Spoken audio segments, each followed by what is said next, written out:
depois, mais uma vez, os londrinos entraram em polvorosa pela história de um assassino louco. Mas esse era muito real. Acho que Sweeney Todd teve muito a ver com a interpretação de Jack, o Estripador também. De certo modo, Jack o Estripador foi o primeiro assassino em série que ficou famoso. E foi a época certa para a imprensa enlouquecer com alguma coisa, porque havia esse maníaco amoral, aleatório, implacável e astuto. É exatamente isso que se vê na história de Sweeney Todd.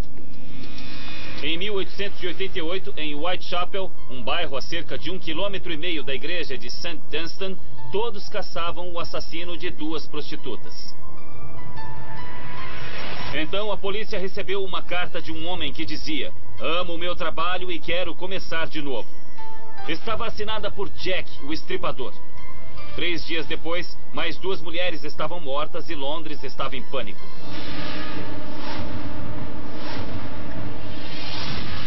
Este é o coração do bairro de Whitechapel. E embora seja difícil de acreditar, nos idos de 1880, isto fazia parte dos piores cortiços de Londres. E foi aqui, nestas ruas, que Jack, o Estripador, cometeu os assassinatos mais infames e nojentos de Londres. De alguma maneira, o assassino ganhou estas ruas e matou 5 mulheres sem nunca ser visto. A selvageria do Estripador deixou a população apavorada. A própria rainha Vitória pressionou as autoridades para encontrar o assassino. Mas o Estripador abandonou 5 cenas de crimes sangrentos sem nunca ser apanhado. Alguns acreditam que o segredo de seu sucesso estava sob as ruas, nos esgotos que se espalhavam sob toda a cidade, incluindo Whitechapel.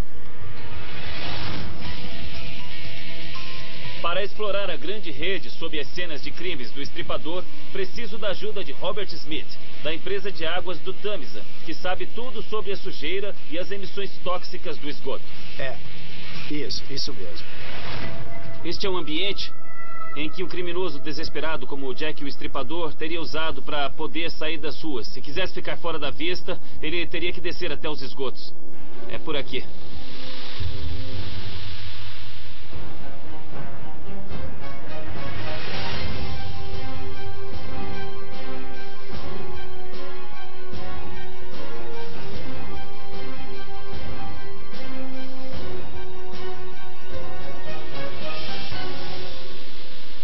Eu estou tentando imaginar. Existem bueiros aqui em cima, ao longo de todo esse sistema. Eu poderia planejar tudo em função dos bueiros. Poderia ir lá em cima, matar e descer aqui, voltar para cá. Em certos lugares há aberturas suficientes para se fazer isso. É uma possibilidade. É isso mesmo.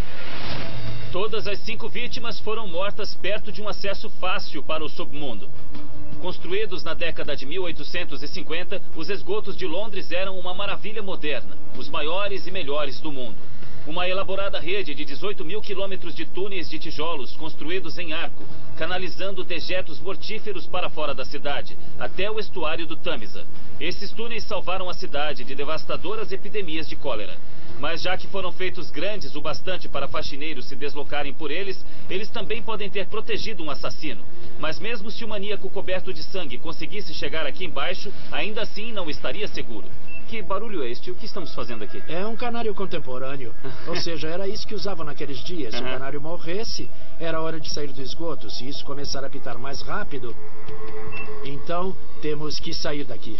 Então esse aqui é um ambiente perigoso. Muito mesmo. E um perigo ainda maior aqui embaixo é a chuva. No tempo ruim, estes túneis se enchem de água. E alguns túneis que o Estripador teria usado são menores do que aqueles que eu estava explorando.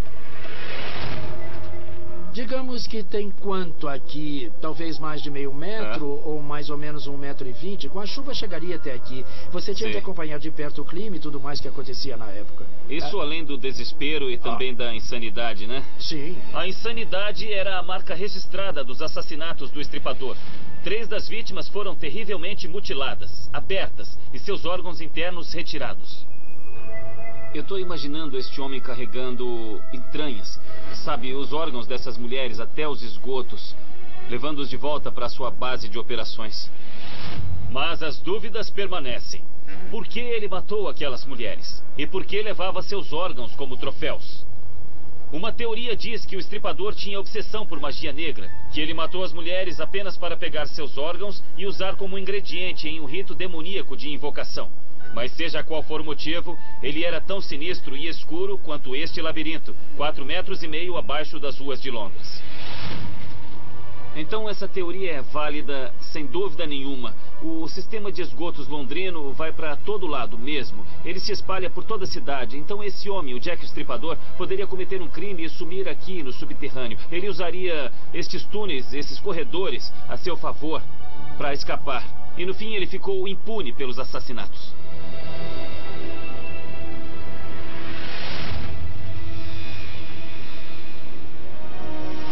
No submundo sangrento de Londres, a imaginação não tem limites.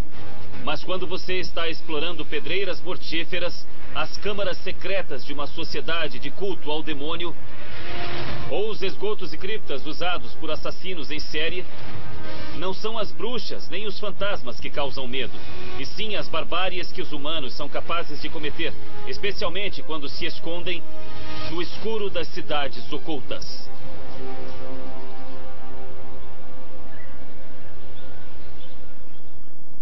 Já aprendeu como funciona a